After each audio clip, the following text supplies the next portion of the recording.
Varicose veins కి సరైన చికిత్స కోసం సంప్రదించండి ఎవిస్ హాస్పిటల్.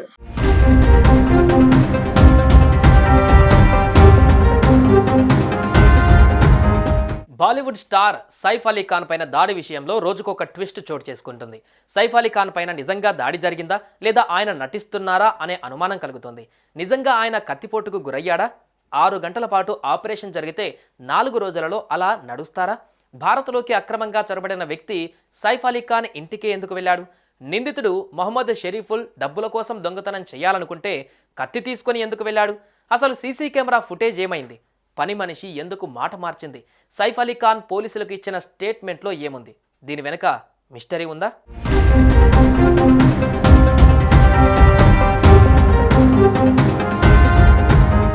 సైఫ్ అలీ ఖాన్ తనపైన జరిగిన దాడి విధానం పైన పోలీసులకు స్టేట్మెంట్ ఇచ్చారు.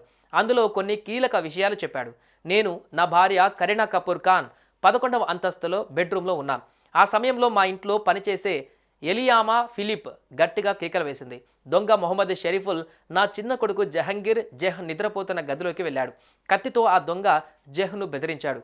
₹1 కోటి ఇవ్వాలని ఫిలిప్ను డిమాండ్ చేశాడు. ఆ దొంగ కత్తితో బెదిరించడంతో జెహ్ ఏడవడం స్టార్ట్ చేశాడు.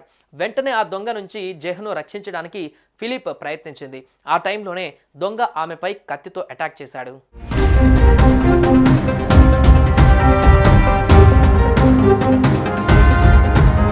ఫిలిప్ కేకలు విని జెహ్ రూమ్కి సైఫ్ వెళ్ళాడు. వెళ్ళి చూస్తే ఇద్దరి మధ్య పెనుగులాట జరుగుతోంది. జెహ్ను రక్షించేందుకు సైఫ్ దుండగుడిని అడ్డుకోవడానికి ట్రై చేశాడు. అప్పుడే ఆ దొంగ సైఫ్ వీపు భాగం, మెడ, చేతులపైన కత్తితో పొడిచాడు. సైఫ్ నుంచి తప్పించుకునే ప్రయత్నం చేశాడు. దుండగుడి నుంచి జెహ్ను రక్షించిన పని మనిషి మరో రూమ్లోకి తీసుకువెళ్ళింది. ఇది పోలీసులకు సైఫ్ అలీ ఖాన్ ఇచ్చిన స్టేట్మెంట్.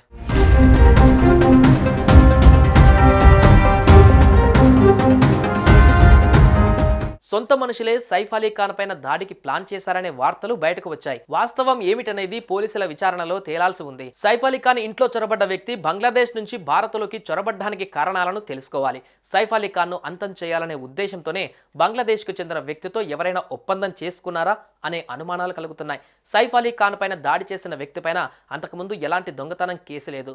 మొదటిసారి చోరీకి పాల్పడే వ్యక్తి ధైర్యంగా ఓ వీఐపీ ఇంటికి వెళ్లడం అంత ఈజీ కాదు. మొహమ్మద్ షరీఫుల్ తన ఫస్ట్ దొంగతనానికి సైఫ్ అలీ ఖాన్ ఇంటిని ఎందుకు ఎంచుకున్నాడంటే దానికి సమాధానం లేదు.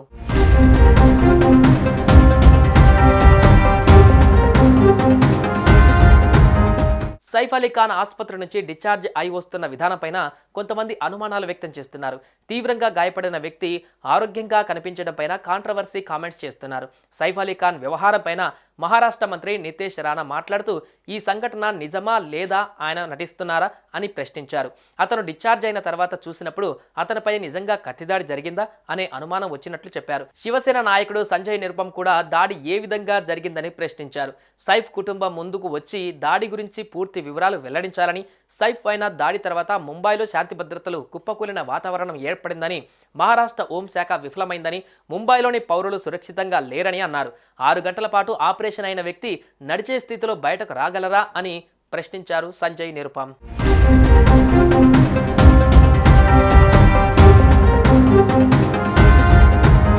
ఇదిలా ఉంటే సైఫ్ అలీ ఖాన్ బాంద్రా ఫ్లాట్ నుండి సేకరించిన ఫింగర్ ప్రింట్స్ షరీఫుల్తో సరిపోయినట్లుగా నిర్ధారించారు.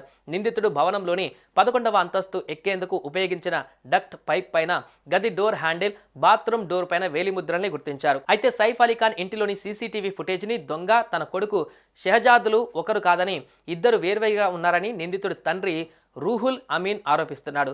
మొత్తంగా సైఫ్ అలీ ఖాన్ కోలుకొని ఆసుపత్రి నుంచి డిశ్చార్జ్ అయి వచ్చినా, నిందితుడు దొరికినా కూడా ఈ దాడిపైన క్లారిటీ మాత్రం రావట్లేదు.